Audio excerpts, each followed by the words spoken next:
สบายดีสวัสดีค่ะทุกคน ตอนนี้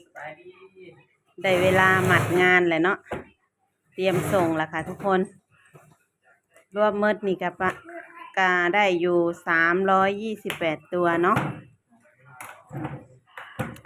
328ตัวนี่กาจักมือเนาะนี่เนาะหลายมืออยู่ได้นี่เนาะสวัสดีครับก่อนลูกสวัสดีครับก่อนสวัสดีครับก่อนเร็วคินให้พ่อมัดงานก่อนลูกสวัสดีครับก่อนเร็วๆสวัสดีครับป้าลุงฮักกระตื่นนอนเนาะ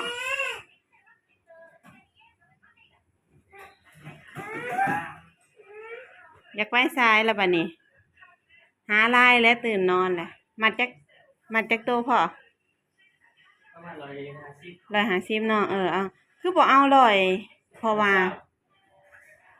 160หั่นน่ะมัดละ160เพราะว่างานมัน300ดิงานมัน328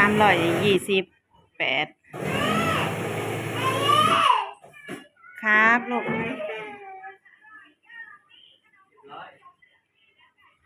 นั่ง4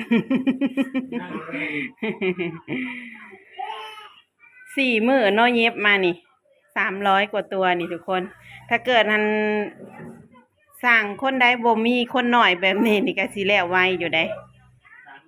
3 มื้อก็แล้วเนาะอันนี้เฮาเลี้ยงลูกแหน่เอาลูกแหน่แลน้ำลูกแหน่ลูกก็ซอยงาน ลูกก็ซอยงานอีกนะซ้ำสิแล้วแต่ละอย่างก็บ่ได้ง่ายเนาะเอาลงมาให้พ่อมัดงานก่อนเร็วลงมาก่อนเร็ว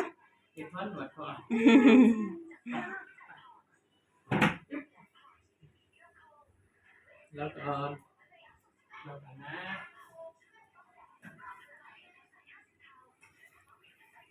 แล้วงานแล้วก็หิวข้าวแล้วบัดนี้ไปส่งงานขีดเงินมาแล้วก็หาซื้อแนวกินแล้วบัดนี้ กินข้าวกับยังเฮามื้อนี้ฮะกินยังดีน้ำพริกกะปิแต่ละมื้ออยากน้ำแต่กับข้าวกับน้ำกินน้ำพริกกะปิเนาะ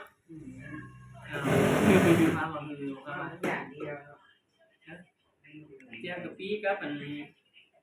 ปลาทูเดี๋ยวให้พ่อไปตลาดไปเบิ่งกับข้าวมากินปลาทูโตเดี๋ยวส่งงานก่อนส่งงานแล้วจังมาพอกันใหม่เนาะค่ะเนาะปลาทูต้มแล้วก็หน่อไม้ต้มคินสวัสดีครับหรือยังสวัสดีครับก่อนอารมณ์ยังบ่ค่อยดีแบบนี้สวัสดีครับทางนี้ลูกทางนี้สวัสดีครับดีฮักก็ตื่นนอนยังบ่มีอารมณ์เฮ็ดหยังเลยแต่อารมณ์เสาะเบิ่งแน่นี่มัดงานกับมันขี่มาปีนอยู่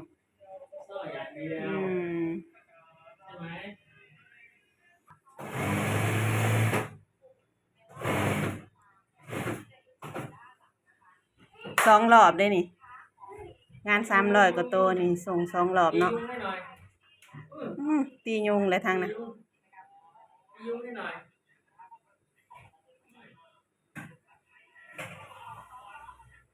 มัดพาคินไปนำหน่อยเด้อมัดใส่งานไปนำหน่อย ไปส่งงานแล้วเนาะได้งานใหม่มาแล้วค่ะทุกคนแยกงานหักกันแล้วเนาะ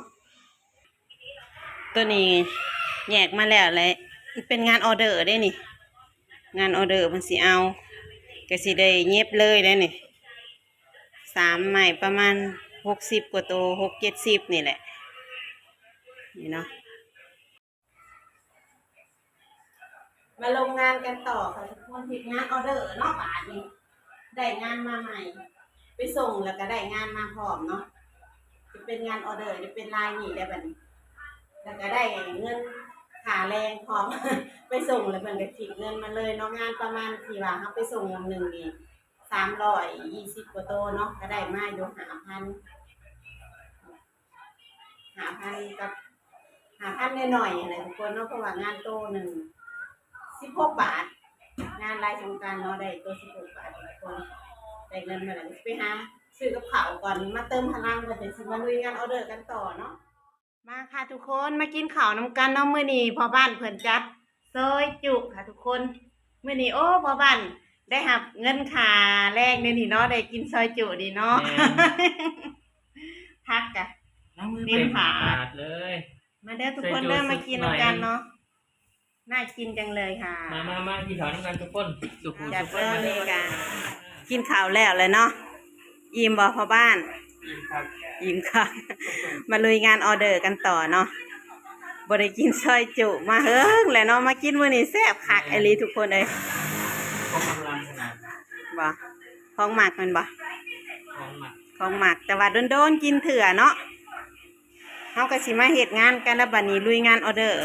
มื้อนี้ลงมื้อนี้อีกมื้ออื่นสิแล้วหรือบ่ถามมาเบิ่ง เพิ่นงานด่วนนะทุกคนเฮาก็เลยรีบเฮ็ดให้เพิ่นเนาะคลิปนี้ก็สิขอลาไว้สำนี้ก่อนเด้อค่ะเด้อทุกคนเด้อไว้พอกันใหม่คลิปหน้าจ้า ไปดี